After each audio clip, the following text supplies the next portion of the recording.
καλωσορίσω. Θα πω πως στο πλαίσιο των δράσεων και επισκέψεων του Πασόκ Κινήματος Αλλαγής εν ώψη και της ομιλίας του Προέδρου μας, του Νίκου Ανδρουλάκη, στη ΔΕΘ το Σάββατο, γίνονται κάποιες δράσεις. Σήμερα το κλιμάκιο έχει την τιμή να έχει επικεφαλής τον Μιχάλη τον Κατρίνη, τον βουλευτή μας, τον Ηρακλή τον Δρούλια, του γραμματέα του οργανωτικού του Πασόκ, τον Γιώργο τον Φραγκίδη, που πέραν από πρώην βουλευτής είναι και γραμματέας του τομέα υγείας, και φυσικά το δικό μας τον Χρήστο τον Παπαστεργίου, τον επικεφαλή της παράταξης Πράξη για τη Μακεδονία.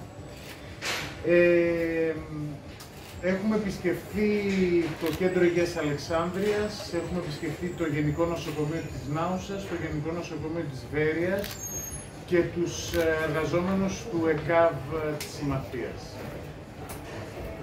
Σήμερα το κλιμάκιο ασχολήθηκε με την υγεία μέχρι στιγμής.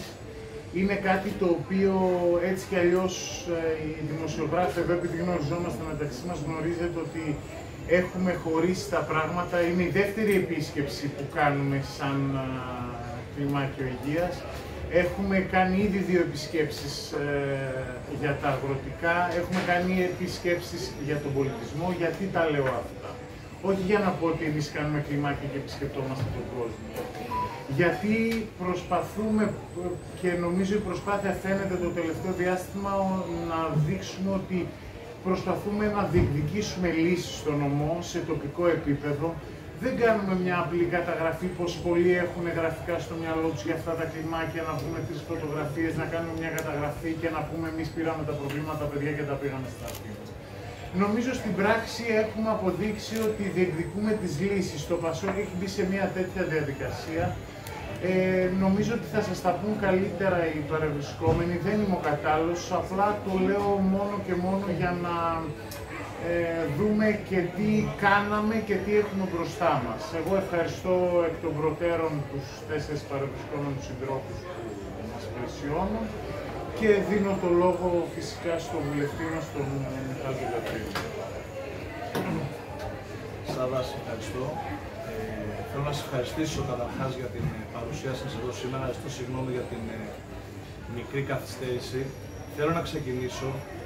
Ερχόμενος εδώ στη συνέντευξη, πέρασα από το κέντρο της πόλης και έπεσε το μάτι μας στην αίσθηση στο γραφείο του συναδέλφου, που δυστυχώς δεν είναι μαζί μας σήμερα, του Βεζιρόπουλου, που έχασε τόσο άδικα τη ζωή του, και θέλω να εκφράσω τα συλληπιτήρια, όπως και ο πρόεδρος του Πασόκ και η κοινοβουλευτική ομάδα από την πρώτη στιγμή εξέφρασε με απόλυτη ειλικρίνεια για έναν καλό, εργατικό βουλευτή που αγαπούσε τον νομό του, που δυστυχώς η μοίρα ήταν πολύ άδικη για αυτόν και δεν είναι ανάμεσά μας, και θέλω να εκφράσω τα συλληπιτήρια στους οικείους του και στην οικογένειά του. Είμαστε εδώ σήμερα εν ώψη και της ομιλίας του Νίκου Ανδρουλάκη του Σάββατου στη Εθνική Θεσσαλονίκης. Πρώτη φορά μετά από πολλά χρόνια το Πασόκ ως αξιωματική αντιπολίτευση έρχεται στη Βόρεια Ελλάδα, έρχεται στη Θεσσαλονίκη με μια πρόταση ρεαλιστική, εναλλακτική, μια πρόταση που φιλοδοξεί να δώσει λύσεις και απαντήσεις σε πάρα πολλά ζητήματα και προβλήματα που αντιμετωπίζουν οι πολίτες, όχι μόνο εδώ στην Ημαθία, όχι μόνο στη Βόρεια Ελλάδα, αλλά στο σύνολο της χώρας, και τα οποία η εξαετής και πλέον διακυβέρνηση από τον κύριο Μητσοτάκη όχι μόνο δεν έχει δώσει τις απαντήσεις και τις λύσεις, αλλά οδηγεί σε πάρα πολλά αδιέξοδα και κάνει, νομίζω, επίκαιρη όσο ποτέ την ανάγκη για πολιτική αλλαγή. Είμαστε εδώ με τον Γιώργο τον Φραγκίδη, τον εκλεκτό συνάδελφο από το νομό Κιλκής και τον τομέα υγείας, τον Χρήστο Παπαστεργίου, επίσης συνάδελφο υγειονομικό, επικεφαλής της παράταξης στην περιφέρεια και της Μακεδονίας, και τον γραμματέα οργανωτικού και ψυχή όλου του κλιμακίου και όλης αυτής της προσπάθειας, τον Ηρακλή τον Δρούλια, ακριβώς για να δείξουμε ότι το Πασόκ είναι δίπλα στα προβλήματα, είναι δίπλα στην ξεχασμένη ελληνική ύπαιθρο, στηρίζει τον κόσμο της επαρχίας και βεβαίως θεωρεί ότι καμία προσπάθεια επανεκκίνησης δεν μπορεί να περάσει χωρίς την παραγωγική ανασυγκρότηση της χώρας, που είναι μία έννοια η οποία είναι αλληλένδετη με την στήριξη του πρωτογενούς τομέα της υπαίθρου, της ξεχασμένης ελληνικής επαρχίας. Κάναμε μια σειρά συναντήσεων με φορείς της υγείας, τα νοσοκομεία και τα κέντρα υγείας του νομού, όπου εδώ παρά τις φιλότιμες προσπάθειες των εργαζομένων αλλά και της διοίκησης, τα προβλήματα παραμένουν και παραμένουν γιατί η υγεία, η δημόσια υγεία, η δωρεάν καθολική και ποιοτική δημόσια υγεία για το σύνολο των Ελλήνων πολιτών, αυτό που ήταν και είναι το όραμα του ΠΑΣΟΚ, δυστυχώς σήμερα είναι ένα ζητούμενο. Και είναι ένα ζητούμενο γιατί η κυβέρνηση εδώ και 6 χρόνια, παρά τις υποσχέσεις, ιδιαίτερα στην περίοδο του COVID, δεν φρόντισε να στελεχώσει και να ενισχύσει το σύστημα υγείας με μόνιμο ιατρικό και νοσηλευτικό προσωπικό, ιδιαίτερα δε τα νοσοκομεία και τα κέντρα υγείας στην ελληνική περιφέρεια, όπου οι ανισότητες διευρύνονται, τα προβλήματα μεγαλώνουν και οι κάτοικοι αισθάνονται δικαιολογημένα ότι είναι πολίτες δεύτερης κατηγορίας όσον αφορά την παροχή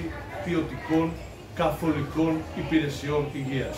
Για μας το ΠΑΣΟΚ, και αυτό έχει ήδη τονιστεί και θα τονιστεί ιδιαίτερα στην ομιλία του Προέδρου το Σάββατο, η δημόσια υγεία είναι ένα αφαίρετο δικαίωμα και αγαθό για όλους τους πολίτες, ανεξαρτήτως οικονομικής, επαγγελματικής, κοινωνικής τάξης, ανεξαρτήτως ασφαλιστικής ή μη ικανότητας.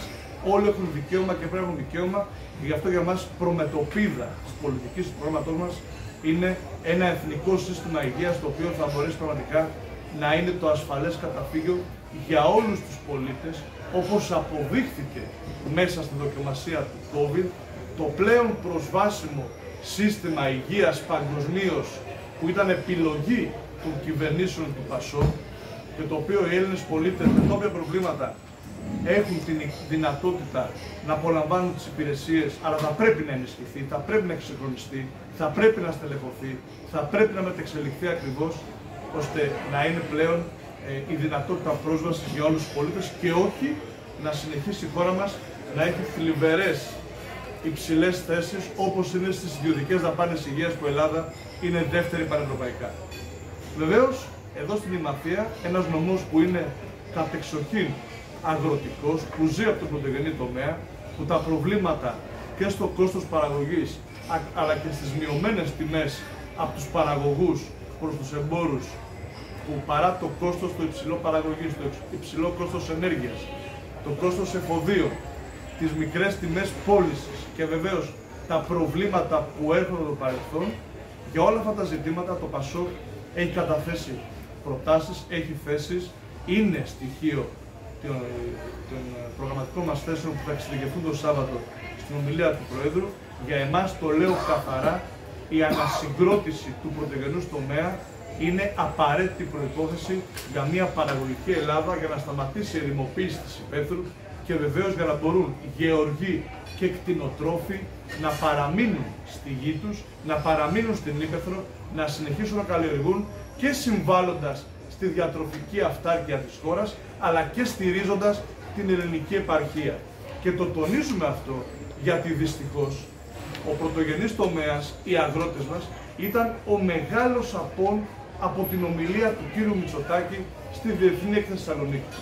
Και ιδιαίτερα μετά το σκάνδαλο του ΠΚΠ, που κάποιος θα περίμενε ότι μετά την κατασπατάληση πόρων που θα έπρεπε να πάει σε πραγματικούς αγρότες και όχι σε κομματικά στελέχη της Νέας Δημοκρατίας, ο κύριος Πρωθυπουργός θα έβρισκε κάποια λόγια να πει, να στηρίξει τον πρωτογενή τομέα, να δείξει ένα σχέδιο, ένα πρόγραμμα, μια διαδικασία στην οποία ο πρωτογενής τομέας και θα στηριχθεί και θα ενισχυθεί και βεβαίως θα συμβάλλει σε μια Ελλάδα παραγωγική. Μια Ελλάδα που δυστυχώς 15 χρόνια μετά την είσοδό μας στα προγράμματα δημοσιονομικής προσαρμογής εξακολουθεί η ανάπτυξη να βασίζεται στην ιδιωτική κατανάλωση, το παραγωγικό αποτύπωμα είναι ισχνό και σε αυτό το έλλειμμα του πρωτογενούς τομέα είναι πολύ καθοριστικό και δυστυχώς η κυβέρνηση έχει κάνει ελάχιστα πράγματα. Άρα, υπηρεσίες υγείας, πρωτογενής τομέας, κόσμος της εργασίας και βεβαίως ο κόσμος της αγοράς. Ο δεύτερος μεγάλος απόν από τις εξαγγελίες του κ. Μητσοτάκη, η μικρομεσαία επιχειρηματικότητα, οι έμποροι, οι επαγγελματίες, αυτοί οι οποίοι αρέσει δεν αρέσει στην κυβέρνηση, σήμερα καλύπτουν το 98% και πλέον των θέσεων εργασίας, οι μικρές και μικρομεσαίες επιχειρήσεις της χώρας, για τις οποίες ο κ. Πρωθυπουργός δεν βρήκε μία λέξη να πει. για το πρόβλημα όσον αφορά ότι αποκλείονται από τον τραπεζικό δανεισμό και τα εργαλεία ρευστότητας. Ότι δεν έχουν καμία σχέση με το Ταμείο Ανάκαμψης. Ότι πιο πολλές από αυτές χρωστούν σε τράπεζες, funds, εφορία, εύκα, χωρίς να μπορούν να ρυθμίσουν τα δάνεια και τις οφειλές τους στο παρελθόν. Είναι χαρακτηριστικό ότι ενώ το ΠΑΣΟΚ έχει καταθέσει μια σειρά προτάσεων και για την προστασία της πρώτης κατοικίας και έχει μιλήσει ανοιχτά για τις 120 δόσεις για χρέη σε εφορία και εύκα με 30% κούρεμα εφόσον τηρείται η ρύθμιση. Έχει μιλήσει και για τους δανειολήπτες σε ελβετικό φράγκο. Έχει ζητήσει επίμονα να υπάρχουν πιο ευέλικτα κριτήρια όσον αφορά τη χρηματοδότηση για τις μικρομεσαίες επιχειρήσεις που, παραλαμβάνω, αποκλείονται από όλα τα προγράμματα και τα εργαλεία ρευστότητας. Δυστυχώς τα τελευταία 6 χρόνια ελάχιστα πράγματα έχουν γίνει και αυτό οι άνθρωποι της αγοράς, οι έμποροι επαγγελματίες, τους οποίους θα συναντήσουν σε λίγη ώρα από τώρα, συνεχώς διαμαρτύρονται, συνεχώς ζητούν να έχουν και δυνατότητα ρύθμισης οφειλών και δυνατότητα να μπορούν να έχουν πρόσβαση στα εργαλεία ρευστότητας και βεβαίως μείωση των ασφαλιστικών εισφορών του μη μισθολογικού κόστους, ώστε να μπορούν να ανταπεξέλθουν σε μια πολύ δύσκολη συγκυρία που και για αυτούς το κόστος στέγασης, ενέργειας, μη μισθολογικό κόστος μεγαλώνει διαρκώς. Δυστυχώς οι τζίροι μειώνονται και ο αθέμητος ανταγωνισμός είναι ένα επιπλέον εμπόδιο. Για τους ανθρώπους λοιπόν της αγοράς, της εργασίας, του πρωτογενούς τομέα και βεβαίως για τους κατοίκους του νομού που ζητούν το αυτονόητο δικαίωμα και πρόσβαση στις υπηρεσίες υγείας, για αυτά και για πολλά άλλα θέματα είμαστε εδώ σήμερα για να θυμίσουμε ότι το ΠΑΣΟΚ ήταν και είναι πάντα δίπλα σε αυτές τις κοινωνικές και επαγγελματικές ομάδες, στηρίζει τον κόσμο της υπαίθρου με μια σειρά προτάσεων. Εμείς αναδείξαμε τα κακώς κείμενα της κυβέρνησης την προηγούμενη εβδομάδα με τη μαύρη βίβλο σε κάθε τομέα πολιτικής και αναδείξαμε ότι 6 χρόνια χάθηκε πολύτιμος χρόνος και για την επιχειρηματικότητα και για τους νέους και για τον πρωτογενή τομέα και για τον εξυγχρονισμό στον τομέα της δημόσιας υγείας, γιατί εμείς όταν μιλάμε για υγεία, μιλάμε για τη δημόσια υγεία, για αυτό το οποίο θα πρέπει να είναι αναφέρετο δικαίωμα για τους κατοίκους που ζουν σε αυτή τη χώρα και όχι για την ενίσχυση του ιδιωτικού τομέα της υγείας, το οποίο ήδη η κυβέρνηση έχει δώσει διαπιστευτήρια και συνεχίζει και το κάνει με τρόπο πλέον που αποβαίνει εις βάρος της μεγάλης πλειοψηφίας των Ελλήνων πολιτών, και με ένα σχέδιο και προτάσεων που αφορούν και τους νέους, που έχει σχέση με το στεγαστικό, το οποίο ξέχασα να πω. Το στεγαστικό, θυμίζω ότι το ΠΑΣΟΚ και προσωπικά ο πρόεδρος του Νίκος Ανδρουλάκης ήταν ο πρώτος που το έφερε στη δημόσια συζήτηση, αναδεικνύοντάς το ως μείζον ζήτημα της χώρας και της νέας γενιάς. Όπως το ΠΑΣΟΚ ήταν το πρώτο κόμμα που έφερε το θέμα του δημογραφικού με την αείμνηστη Φόφη Γεννηματά, μάλιστα συστήθηκε και διακομματική επιτροπή στη Βουλή, η οποία έβγαλε ένα πολύ ωραίο πόρισμα, το οποίο έμεινε βαθιά κρυμμένο στα στράτα του Υπουργείου. Ελάχιστα πράγματα έχουν γίνει και για το στεγαστικό. Αν ήταν κοντά μας άνθρωποι, νέοι που έχουν κάνει οικογένειες ή προσπαθούν να κάνουν οικογένεια, θα σας έλεγαν ότι όλα τα προγράμματα της κυβέρνησης και το πρόγραμμα Σπίτι μου 1, Σπίτι μου 2, αλλά και δήθεν ο τραπεζικός δανεισμός, όλα μα όλα έχουν αποτύχει και δεν έχουν δώσει λύσεις στο εργασιακό πρόβλημα. Για το δε δημογραφικό θα πρέπει κάποια στιγμή να υπάρχει μια διακομματική συζήτηση. Είναι ο νούμερο ένα εθνικός κίνδυνος και νομίζω ότι το ΠΑΣΟΚ έχει ήδη καταθέσει και θα επικαιροποιήσει μια δέσμη προτάσεων με σοβαρά κίνητρα για τα νέα παιδιά να κάνουν οικογένεια, να κάνουν παραπάνω από 2 παιδιά, να συμβάλλουν στην ανάσκηση της συρρίκνωσης και γύρανσης του πληθυσμού, που πλέον είναι εθνικός κίνδυνος. Για όλα αυτά τα θέματα, με προβολή στη θεματολογία κάθε περιοχή, σήμερα είμαστε στην Ημαθία που έχει συγκεκριμένα ζητήματα που αφορούν και τον πρωτογενή τομέα και βεβαίως τον κόσμο της αγοράς και το θέμα των υπηρεσιών υγείας, αλλά και τη βελτίωση σε υποδομές με πάγια αιτήματα στα οποία η νομαρχιακή παρεμβαίνει και διεκδικεί και το ΠΑΣΟΚ επίμονα και μέσα από τον κοινωνικό έλεγχο. Είμαστε εδώ για να δείξουμε ότι εμείς θέλουμε να είμαστε μέρος της λύσης, με προτάσεις, με θέσεις, με παρεμβάσεις ουσιαστικές και αποτελεσματικές. Και βεβαίως με ένα σχέδιο το οποίο θα εξειδικευτεί το Σάββατο και θα αφορά τη χώρα, θα αφορά την περιφέρεια, θα αφορά και την Ημαθία, που πρέπει να βγει πλέον από την περιοχή των ξεχασμένων περιοχών, όπως είναι όλη η ελληνική ύπαιθρος τελευταία εξαετία, η αναγέννηση της χώρας περνά μέσα, το τονίζω, το παραλαμβάνω, από την παραγωγική ανασυγκρότηση της χώρας και τη στήριξη της ελληνικής επαρχίας. Οι ανισότητες πρέπει να μειωθούν, πρέπει να δοθούν και πάλι ευκαιρίες και δικαιώματα και βεβαίως σε αυτό το ΠΑΣΟΚ είναι ανοιχτό σε διάλογο, σε συζήτηση με τους παραγωγικούς και θεσμικούς φορείς, με την κοινωνία και με τη νέα γενιά που εμείς φιλοδοξούμε να είναι κομμάτι της πολιτικής αλλαγής που χρειάζεται η χώρα, που θέλει η κοινωνία και την οποία θέλει το ΠΑΣΟΚ να συνδεθεί. Αυτά και βεβαίως είμαστε, θα μιλήσουν και ο Χρήστος με τον Ηρακλή και είμαστε και ο Γιώργος βεβαίως. Το Γιώργο το Σφραγίδη και θα συνεχίσουμε. Λοιπόν, καλησπέρα σας. Εγώ δεν θα σας κουράσω πολύ, εξάλλου ο Μιχάλης προηγουμένως είπε πάρα πολλά πράγματα. Θα μιλήσω μόνο για τον τομέα της υγείας, σαν υπεύθυνος του τομέα υγείας του κόμματος που είναι. Και θέλω να σας πω ότι είναι η δεύτερη φορά που έρχομαι εδώ στην Βέρεια και βλέπω τομές υγείας. Για μας η υγεία, όχι για μας, νομίζω για κάθε άνθρωπο, για κάθε πολίτη, είναι το υψηλότερο αγαθό ενός ανθρώπου. Χωρίς την υγεία δεν γίνεται απολύτως τίποτα. Και βέβαια τα τελευταία γεγονότα που παίρνουμε υπόψη μας είναι αυτά που είχαν συμβεί κατά την περίοδο της πανδημίας. Εκεί λοιπόν φάνηκε ξεκάθαρα ότι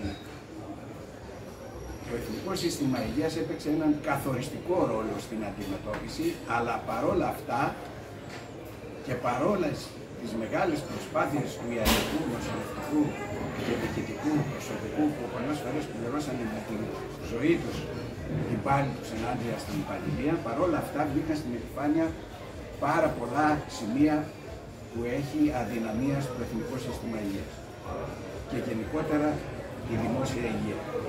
Γι' αυτό και ξεκινάει εδώ και πολύ καιρό από το ΠΑΣΟΚ μια προσπάθεια να ξανααναζωογονήσει το Εθνικό Σύστημα Υγείας, να δημιουργήσει ένα νέο σύστημα υγείας, να δημιουργήσει ένα καινοτόμο Εθνικό Σύστημα Υγείας που θα μπορεί να ανταποκρίνεται στις σημερινές συνθήκες που είναι πολύ διαφορετικές από αυτές που το 1983 όταν, όπως είπε και ο Μιχάλης προηγουμένως, ιδρύθηκε το Εθνικό Σύστημα Υγείας, ο νόμος, τότε από τον Παγκόσμιο Οργανισμό Υγείας είχε κριθεί ότι ήταν μέσα στα 4 καλύτερα συστήματα του κόσμου. Όμως σήμερα, 40 χρόνια μετά, βλέπουμε ότι χρειάζονται καινούρια πράγματα, μια και η εξέλιξη της ιατρικής είναι διαφορετική, αλλά και οι συνθήκες ζωής είναι διαφορετικές και το περιβάλλον έχει αλλάξει και όλοι αυτοί οι καθοριστικοί παράγοντες που μπορούν να επηρεάσουν την υγεία ενός ανθρώπου έχουν αλλάξει. Άρα χρειάζεται κάτι καινούριο. Και είναι δυστυχώς μεταξύ των άλλων ντροπιαστική η μελέτη που έβγαλε και δημοσίευσε η Eurostat πρόσφατα που λέει ότι η Ελλάδα είναι πρώτη χώρα στην Ευρωπαϊκή Ένωση όπου το ποσοστό των ηλικιών πάνω από 16 χρονών που είχαν ανάγκη από αντιμετώπιση προβλημάτων υγείας ή προσπάθησαν να αντιμετωπίσουν κάποιο ζήτημα υγείας χρόνιο, δεν βρήκε καμία απολύτως ανταπόκριση. Αυτό το ποσοστό ήταν σχεδόν 22%. Το δεύτερο ποσοστό είναι στη Φιλανδία που είναι κοντά στο 13,5%. Ο μέσος όρος στην Ευρώπη είναι 3,6% και στην Κύπρο είναι 0,1%. Αυτό τα λέω για να δούμε πόση διαφορά έχουμε σε σχέση με τις άλλες χώρες και αυτά είναι πρόσφατα. Αν δούμε όμως τον κύριο Γεωργιάδη ή την κυβέρνηση, όλα λειτουργούν καλά και δεν υπάρχει κανένα πρόβλημα στο Εθνικό Σύστημα Υγείας. Έρχομαι λοιπόν λίγο στην Βέρεια, στον νομό Ηματίας, για να πούμε λίγο πιο συγκεκριμένα.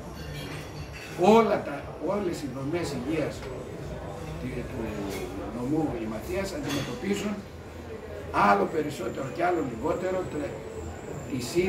τα ίδια προβλήματα που αντιμετωπίζουν όλες οι δομές υγείας της περιφέρειας και της νησιωτικής Ελλάδας. Δεν αναφέρομαι στην Αθήνα και στη Θεσσαλονίκη, που εκεί τα πράγματα είναι διαφορετικά και θα σας πω γιατί είναι διαφορετικά, γιατί η πανδημία έβγαλε στην επιφάνεια και τις μεγάλες ανισότητες που υπάρχουν για την αντιμετώπιση των προβλημάτων υγείας. Αυτό φάνηκε, 3 επιγραμματικά στοιχεία θα σας πω, ότι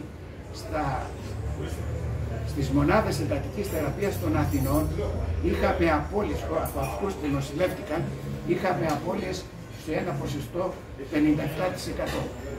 Στη Θεσσαλονίκη είχαμε απώλειες σε ένα ποσοστό 66% και στην περιφέρεια είχαμε απώλειες της τάξης του 72% και σχεδόν 100% στις περιοχές που δεν υπήρχαν μονάδες εντατικής θεραπείας. Εδώ ο νομός σας έχει ένα τέτοιο στοιχείο. Ποιο στοιχείο? Ότι υπάρχει μονάδα εντατικής θεραπείας στο νοσοκομείο Νάουσας, το οποίο είναι κλειστό.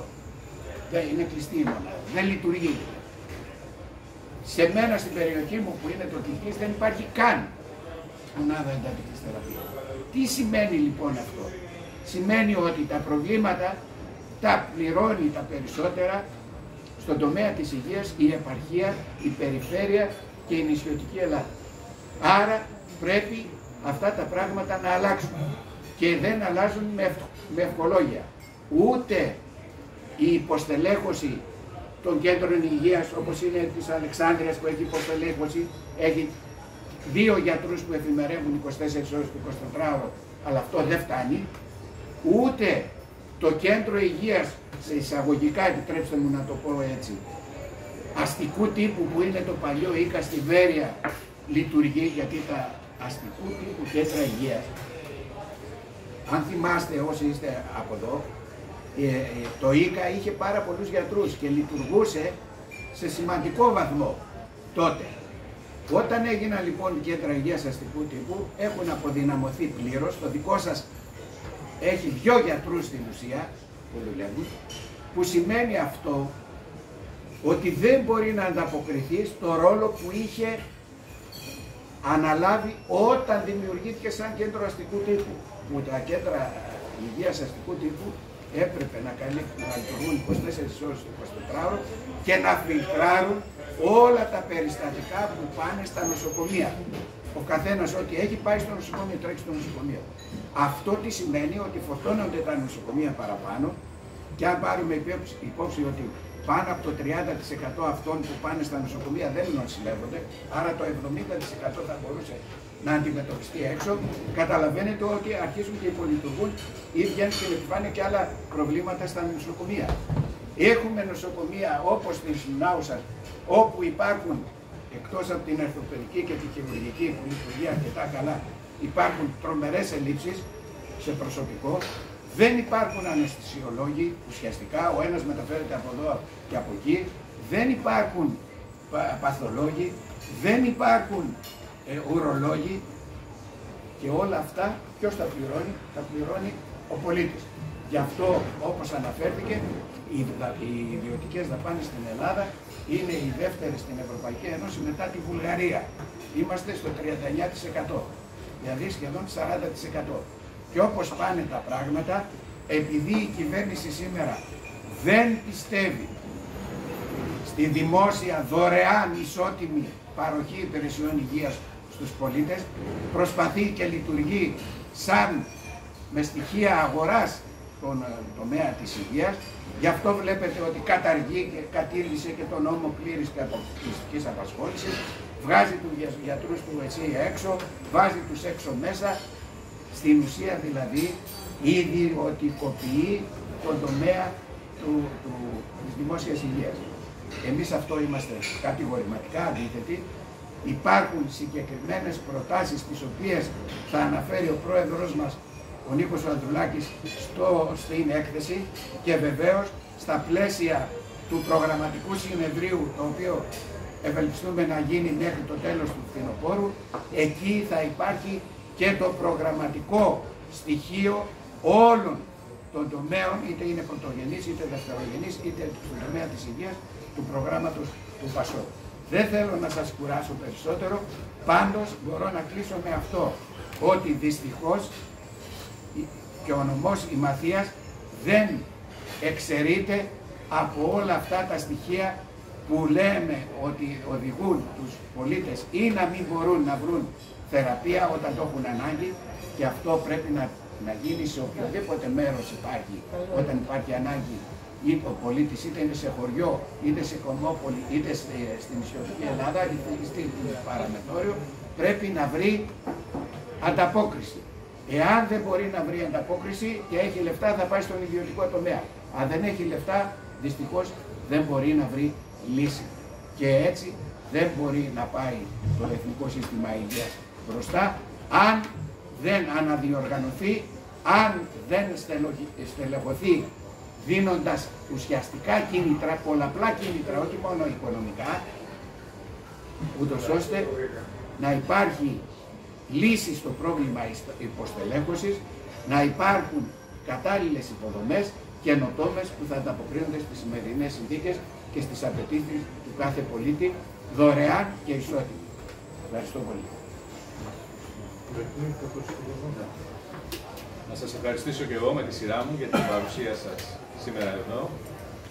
Αυτή τη βδομάδα, εν ώψη και της ομιλίας του αρχηγού της αξιωματικής αντιπολίτευσης και προέδρου του ΠΑΣΟΚ, του Νίκου Παναγουλάκη, τον Σάββατο το απόγευμα στο Βελίδιο, το ΠΑΣΟΚ βρίσκεται σε κάθε νομό της Βορείου Ελλάδος, επιβεβαιώνοντας για μία ακόμη φορά, όπως το επιβεβαιώνει εδώ και πολύ καιρό μέσα στη Βουλή, όπως το επιβεβαιώνει σε κάθε γωνιά της Ελλάδας, πως αποτελεί τη μοναδική εναλλακτική επιλογή, μοναδική εναλλακτική κυβερνητική πολιτική απέναντι στην αποτυχημένη, στην αδιέξοδη, απελέσφορη πολιτική της Νέας Δημοκρατίας εδώ και περισσότερα από 6 χρόνια.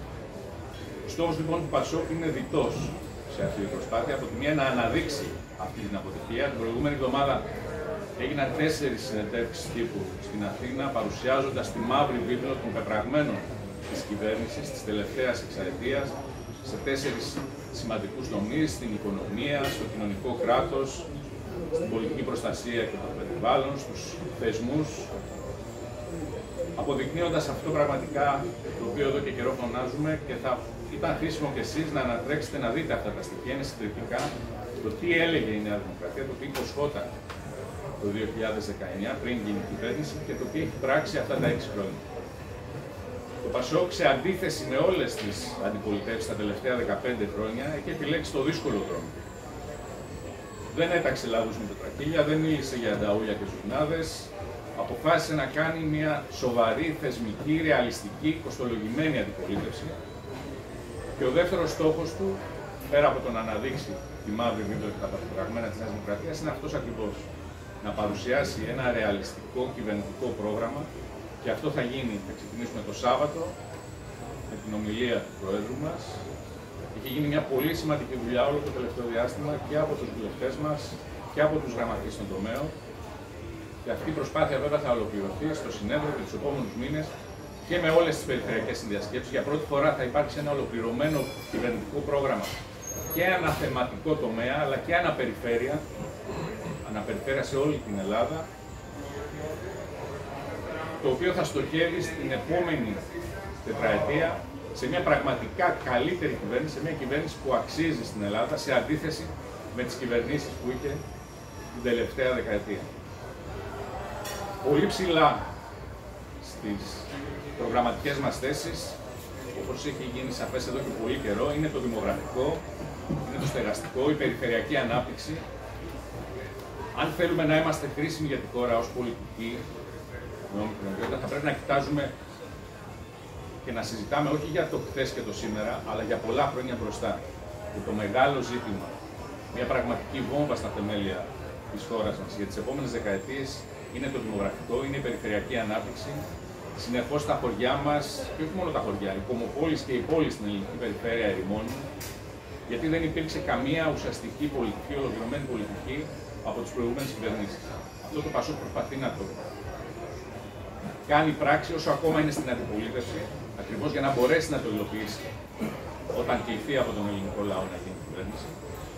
Με μια δέσμη λοιπόν προτάσεων για το δημογραφικό, για το στεγαστικό, για την αντιστροφή του brain drain, με πολιτικές για την οικογένεια, με πολιτικές για τα νέα ζευγάρια που θα παρουσιαστούν το Σάββατο και βέβαια έχουν ήδη ξεκινήσει και προτείνονται από το ΠΑΣΟΚ και τον Πρόεδρό του εδώ και πολύ καιρό, αλλά και με άλλες προτάσεις που αφορούν στην καθημερινότητα του Έλληνα πολίτη, στην καθημερινότητα που μέρα με τη μέρα δυσχεραίνει από τις πολιτικές της Νέας Δημοκρατίας, που πάντα διαχρονικά είχε στο επίκεντρό της τα μεγάλα οικονομικά συμφέροντα, τους λίγους και ισχυρούς και όχι τους πολλούς και αδύνατους. Το ΠΑΣΟΚ προτείνει κοστολογημένα και την επιστροφή του 13ου μισθού με ένα κόστος που αγγίζει περίπου τα 700 εκατομμύρια και δεν έχει να κάνει καθόλου με τα νούμερα που προσπαθεί να παρουσιάσει η κυβέρνηση, που μιλάει όταν κάνει προτάσεις στο ΠΑΣΟΚ για λεφτόδεντρα, αλλά η ίδια είχε υποσχεθεί πολύ περισσότερα όταν ήταν αντιπολίτευση, με πολύ μεγαλύτερο κόστος και τα οποία βέβαια ποτέ δεν υλοποίησε,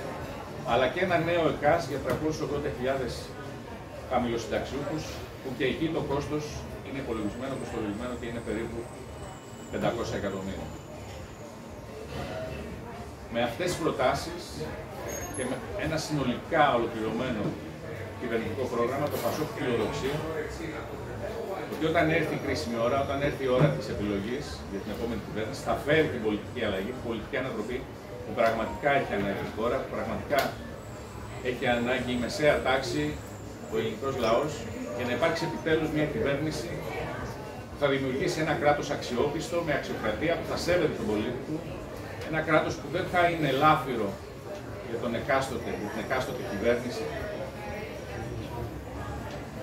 Και αν κάτι βλέπουμε από το τελευταίο σκάνδαλο, το τεράστιο σκάνδαλο του ΠΚΠ, είναι ότι δυστυχώς στη χώρα μας, παρά τα όσα περάσαμε εδώ και 15 χρόνια, τα παθήματα δεν γίνανε μαθήματα. Κάποιοι πραγματικά δημιουργούν εγκληματικές οργανώσεις με κορυφή στα ίδια τα κυβερνητικά στελέχη, που διασπαθίζουν το δημόσιο χρήμα, που βλέπουν το κράτος ως λάφυρο και όχι ως μία διέξοδο για τον πολίτη για να μπορέσει να λύσει τα καθημερινά του προβλήματα. Αυτό το ΠΑΣΟΚ οφείλει να το αντιστρέψει και δεσμεύεται πως όταν γίνει κυβέρνηση, το πραγματικό όραμα που πρέπει όλοι μας να υπηρετήσουμε για τις επόμενες δεκαετίες, για τα επόμενα χρόνια, είναι πραγματικά να φτιάξουμε ένα κράτος αξιόπιστο, που θα σέβεται τον πολίτη του και πάνω απ' όλα θα έχει δικαιοσύνη και αξιοκρατία. Να δημιουργήσουμε επιτέλους μια ισχυρή και δίκαιη Ελλάδα για τις επόμενες γενιές. Ευχαριστώ. Ευχαριστώ. Ως τελευταίο στη σειρά να ξεκινήσω και εγώ όπως ο Μιχάλης, ζητώντας συγγνώμη για την καθυστέρηση και τη μεσημερινή ώρα, αλλά ένα πιεσμένο πρόγραμμα ουσιαστικών συναντήσεων και επαφών δυστυχώς τα είχε αυτά. Επιτρέψτε μου να προσθέσω λίγα πράγματα για την Κεντρική Μακεδονία ως συνέχεια των όσων είπαν οι τρεις προηγούμενοι ομιλητές. Στα τέλη Αυγούστου συνεδρίασε η Περιφερειακή Επιτροπή της Περιφέρειας Κεντρικής Μακεδονίας και εκεί, παρουσιάζοντας ένα πρόγραμμα, η διοίκηση ανέφερε ότι το 30% του πληθυσμού της Κεντρικής Μακεδονίας ζει κάτω από τα όρια της φτώχειας. Και ένα πολύ μεγάλο τμήμα από αυτό είναι στα όρια της απόλυτης ένδυας. Είναι ένα πολύ μεγάλο ποσοστό. Νομίζω είναι το δεύτερο στη χώρα και συνολικά οι περιφέρειες της Βόρειας Ελλάδας είναι από τις πιο φτωχές στη χώρα. Θα περίμενε λοιπόν κανείς από μια κυβέρνηση που θέλει την περιφερειακή ανάπτυξη, που θέλει την ισόρροπη ανάπτυξη, που είχε εξυμνήσει τον εαυτό της όταν είχε καταρτήσει το σχέδιο για το Ταμείο Ανάκαμψης, το περίφημο Ελλάδα 2.0, να είχε δώσει ιδιαίτερο βάρος στη Βόρεια Ελλάδα και μάλιστα στη μεγαλύτερη περιφέρειά της, στην Κεντρική Μακεδονία. Αντί για αυτό όμως, από τα 31 δις περίπου, που είναι το συνολικό ποσό που θα εισρεύσει στη χώρα, εάν πάνε τα πράγματα καλά, γιατί δυστυχώς δεν πάνε καλά, από το Ταμείο Ανάκαμψης, οι δράσεις που προβλέπονταν, είτε οριζόντιες είτε ξεχωριστές στην Κεντρική Μακεδονία, εξαιρώντας ορισμένες δράσεις των Υπουργείων, όπως είναι το Υπουργείο Υγείας που να κατασκευάζει τα κέντρα υγείας και τα ΤΕΠ, είναι μόλις το 1% από τα 31 δις. 291 εκατομμύρια ευρώ περίπου είχε προβλέψει η κυβέρνηση για να ενταχθούν στο Ταμείο Ανάκαμψης σε 54 δράσεις και έργα στην Κεντρική Μακεδονία. Και από αυτά τα 291 εκατομμύρια ευρώ, δυστυχώς τα πλέον εμβληματικότερα των έργων, ένα αφορά και την περιοχή της Συμμαθίας, δεν έχουν ξεκινήσει και έχουν απενταχθεί. Είναι το Thesing Tech στη Θεσσαλονίκη, ο φάρος της καινοτομίας, όπως έλεγε η κυβέρνηση, που απεντάχθηκε η χρηματοδότηση από το Ταμείο Ανάκαμψης, η διασφάλιση του έργου σε ό,τι αφορά την ασφάλεια των πολιτών της εξόδου της Θεσσαλονίκης προς τη Χαλκιδική, το αρνητικό δίκτυο του Αρνηταίου ποταμού στη γειτονική Μπέλα και η ανακατασκευή των εγκαταστάσεων της περιφερειακής αγοράς της Κουλούρας στην Ημαθία. Δεν έχει καν ενταχθεί στον προϋπολογισμό. Πέραν της Κουλούρας λοιπόν που δεν έχει καν ενταχθεί στον προϋπολογισμό του Ταμείου Ανάκαμψης, ο συνολικός προϋπολογισμός ήταν περίπου 24,5 εκατομμύρια ευρώ. Άλλα δύο μόλις έργα έχουν ενταχθεί στην Ημαθία.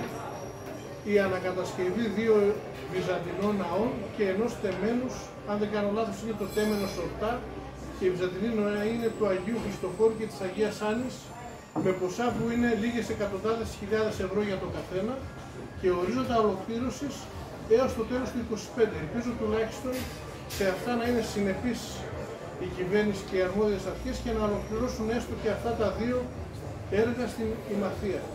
Είναι λοιπόν χαρακτηριστικό ότι έχουμε να κάνουμε με μια κυβέρνηση που δεν έχει υπόψη στην περιφερειακή ανάπτυξη, αγνοεί στο πλαίσιο αυτό πολύ περισσότερο τη Βόρεια Ελλάδα και την Κεντρική Μακεδονία και γι' αυτόν ακριβώς το λόγο, πέραν από την κεντρική ιδέα της δικής μας αντίληψης, αλλά είναι πια εθνική αναγκαιότητα, το ΠΑΣΟΚ, όπως αναφέρθηκε ήδη, θεωρεί ότι δεν μπορεί να υπάρξει ανάπτυξη στη χώρα αν δεν υπάρξει περιφερειακή ανάπτυξη.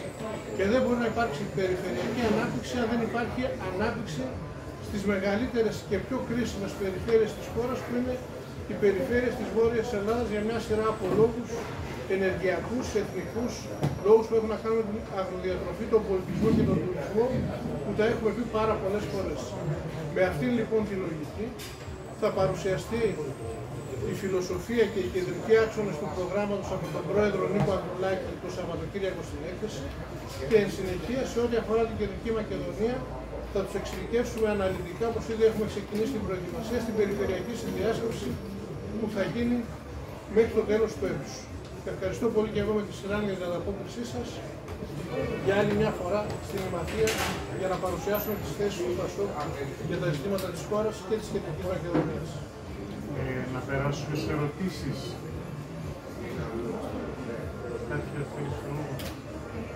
Κάθε Παγιάννα του Βρυκόλης.gr πόλεμο στην κεντρική πολιτική σκηνή. Την ώρα που η φορά της κυβέρνησης μεγαλώνει, η κεντροαριστερά είναι πολύ διασπασμένη. Σύμφωνα με τις δημοσκοπήσεις, όλα τα κόμματα του προοδευτικού χώρου λαμβάνουν ένα 10%, άλλοι περισσότερο και άλλοι λιγότερο φυσικά. Και όλα αυτά την ώρα που ο πρώην Πρωθυπουργός Αλέξης Τσίπρας ετοιμάζει να δημιουργήσει ένα νέο κόμμα και θυμολογείται φυσικά και πως η κυρία Καριστιανού θα δημιουργήσει ένα κόμμα. Πόσο σας προβληματίζει το γεγονός πως η Κυριάκος Μητσοτάκης δεν έχει έναν ξεκάθαρο αντίπαλο και τις ευθύνες έχει το ίδιο το ΠΑΣΟΚ, γιατί δεν μπορεί να συσπυρώσει τον κόσμο της κεντροαριστεράς. Κοιτάξτε, εγώ δεν συμφωνώ με την ερώτηση, διαπίστωση ότι ο κ. Μητσοτάκης δεν έχει ξεκάθαρο αντίπαλο.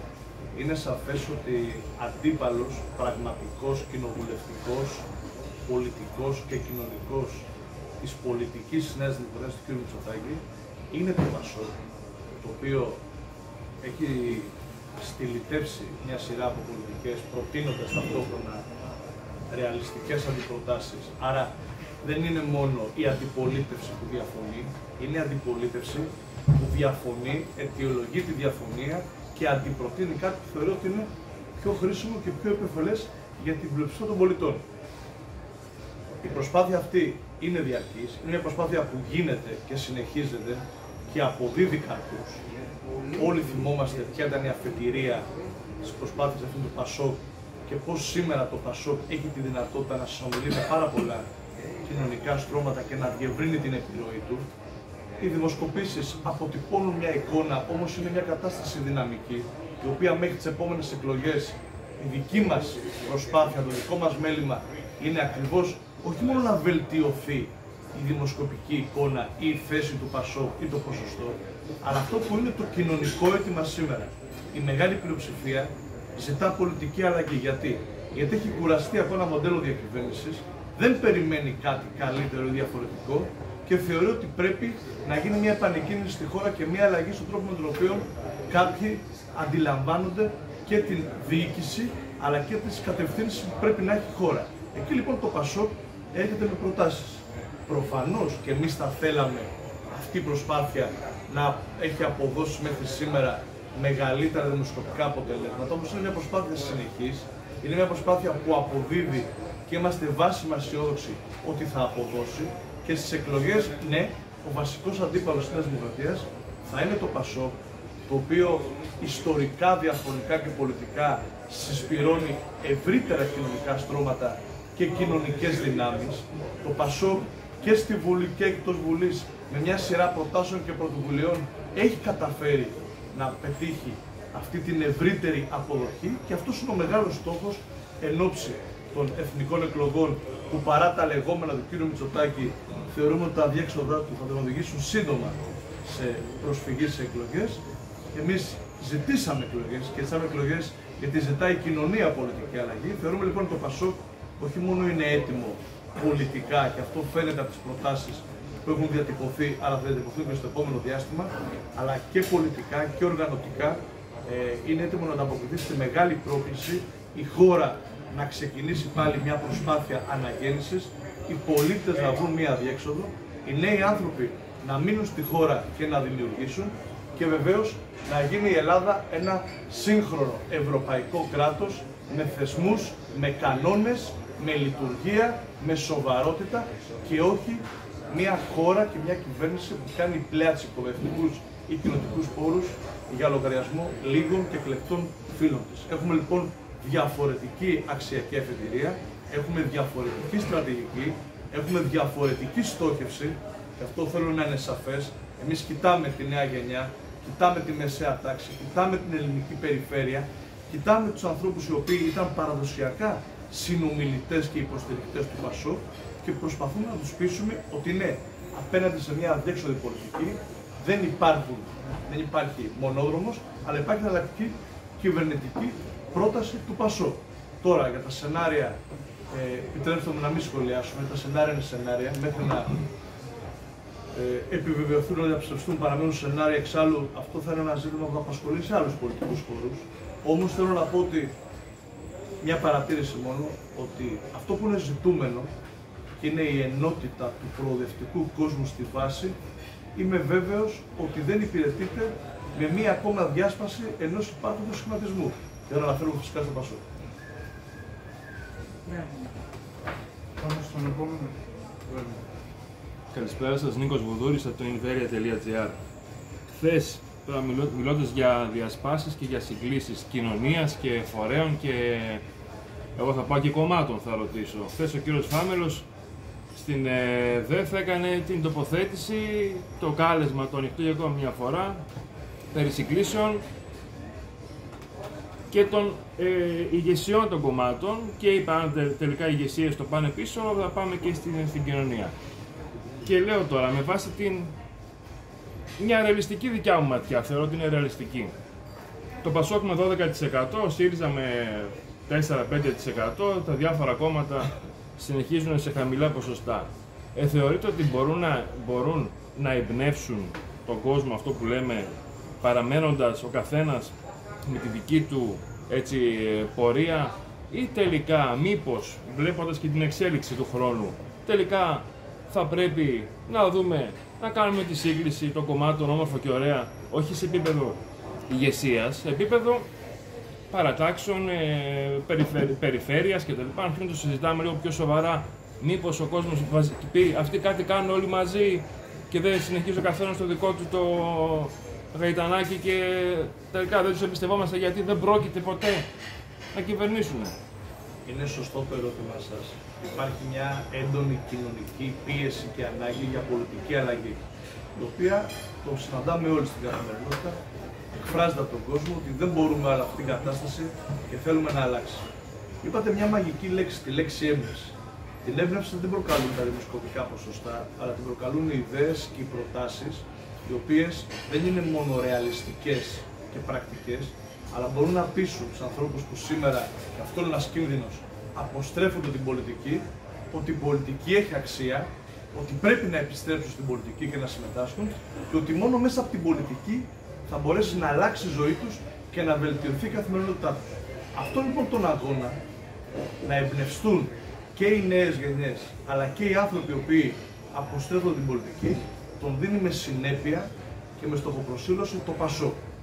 Το Πασόκ έχει επιλέξει, όπως ξέρετε, την αυτόνομη πορεία. Όμως το Πασόκ και εντός Βουλής και εκτός Βουλής δεν έχει διστάσει πολλές φορές να πάρει πρωτοβουλίες καλώντας κοινωνικές δυνάμεις κυρίως, αλλά πολλές φορές και πολιτικές δυνάμεις να συμφωνήσουν πάνω σε άξονες, προτεραιότητες και πολιτικές πρωτοβουλίες. Γιατί η μεγάλη δύναμη του Πασόκ πάντα ήταν η ικανότητά του να εμπνέει ευρύτερα κοινωνικά και πολιτικά στρώματα από αυτά που εξέφραζε παραδοσιακά και με την στερένια του όρου. Αυτό λοιπόν είναι το όραμά μας, αυτό επιχειρούμε τώρα, να φέρουμε τις κοινωνικές δυνάμεις που μας στήριζαν, μας πίστεψαν, μας εμπιστεύτηκαν και είδαν τη ζωή τους να αλλάζει από το Πασόκ, κάνοντας πλέον έναν κύκλο, κρίνοντας και συγκρίνοντας και βλέποντας ότι σήμερα το Πασόκ επιλέγει την οδό της συνεπούς υπεύθυνης αντιπολίτευσης, αλλά επιλέγει και συγκεκριμένες προτεραιότητες, παραλαμβάνω, τη νέα γενιά, την ελληνική περιφέρεια, τη μικρομεσαία επιχειρηματικότητα, να δώσει έμφαση στα κοινωνικά αγαθά, να στηρίξει την επαναθεμελίωση του κράτους πάνω σε αξίες και κανόνες. Αυτά λοιπόν για μας είναι προτεραιότητα και θεωρούμε ότι προϊόντος του χρόνου δεν θα είναι μόνο ραγδαία η δημοσκοπική και πολιτική φθορά της σημερινής κυβέρνησης, αλλά θα είναι και πολύ σημαντική η ενίσχυση των ποσοστών του Πασόκ τέτοια, ώστε το Πασόκ στις επόμενες εκλογές όχι να είναι βάσει της κοινοβουλευτικής του θέσης ο αντίπαλος της Νέας Δημοκρατίας, αλλά να κοιτάξει τη Νέα Δημοκρατία όπως την κοιτάζει σήμερα στα μάτια και βεβαίως να την κερδίσει στις επόμενες εκλογές. Ο στόχος μας είναι η νίκη στις επόμενες εκλογές, είναι σαφές και γιατί είναι επίσης σαφές ότι με τις πολιτικές Νέας Δημοκρατίας υπάρχει μια πολύ μεγάλη απόσταση, η οποία είναι ξεκάθαρη στο σύνολο της ελληνικής κοινωνίας. Εμείς θέλουμε να κάνουμε άλλη πολιτική, θέλουμε να οδηγήσουμε την Ελλάδα σε άλλη κατεύθυνση και προφανώς σε αυτή την πορεία μας οι δρόμοι με τη Νέα Δημοκρατία είναι ασύμπτωτοι. Να πω και εγώ ότι πολλές φορές όλοι κάνουμε το λάθος και κάνουμε τις εκτιμήσεις μας και τις αναλύσεις μας με βάση τα προσωρινά δημοσκοπικά ποσοστά. Καθώς πολύ σωστά είπε και ο Μιχάλης, όταν έρθει η ώρα της κάλπης, ο κόσμος, η κοινωνία εμπνέεται από τις προτάσεις, από τις πολιτικές, από όλη τη δουλειά που θα γίνει μέχρι εκείνη τη στιγμή από τα κόμματα. Έχουμε δει πολλές φορές στο παρελθόν στην πολιτική ένα και ένα δεν κάνουν δύο. Δεν σημαίνει δηλαδή ότι κάποιες συγκολλήσεις στην κορυφή με συμφωνίες κάτω από το τραπέζι αθροίζουν ποσοστά. Πολλές φορές μπορεί και να μειώσουν ποσοστά. Όπως επίσης έχουμε παραδείγματα. Το Πασόκ την προηγούμενη φορά που κέρδισε αυτοδύναμα τις εκλογές το 2009, 1,5 χρόνο πριν, είχε 15 μονάδες λιγότερες δημοσκοπικά από ό,τι τελικά πήρε στην κάλπη. Έχουμε παραδείγματα άλλων κομμάτων που 1,5 και 2 μήνες, όχι χρόνια, 2 μήνες πριν από τις εκλογές είχαν διαφορά 10 ποσοστιαίων μονάδων από το τελικό τους αποτέλεσμα. Άρα δεν πρέπει να κρίνουμε από τα προσωρινά δημοσκοπικά δεδομένα. Προφανώς και θα θέλαμε το Πασόκ να έχει καλύτερα ποσοστά και αυτό παλεύουμε με τη δουλειά που γίνεται καθημερινά στην Βουλή, στην κοινωνία, με τα στελέχη μας και πιστεύουμε πραγματικά πως με όπλο μας και το στελεχειακό μας δυναμικό, αλλά και τις προτάσεις, τις ολοκληρωμένες προτάσεις που έχει το Πασόκ, όταν έρθει η ώρα της τελικής επιλογής από τον ελληνικό λαό, θα είναι αυτό που θα κερδίσει την ψήφο του, ακριβώς γιατί μπορεί να υπηρετήσει καλύτερα μια πολιτική αλλαγή που έχει ανάγκη η χώρα με ένα συγκεκριμένο, ολοκληρωμένο κυβερνητικό πρόγραμμα. Αντώνης Χατζικυριακίδης από την πληροφοριοδό της ΔΙΑ. Θα ήθελα κάτι εξειδικευμένο να ρωτήσω. Στην ομιλία του Πρωθυπουργού είδαμε ότι η βελτίωση των φορολογικών συντελεστών βαφτίστηκε επιστροφή μερίσματος στην κοινωνία, προφανώς για επικοινωνιακούς λόγους. Και δεν είδαμε καμία παρέμβαση σε αυτό το φανταστικό τρόπο φορολόγησης εικονικών εισοδημάτων που λέγεται τεκμαρτή φορολόγηση.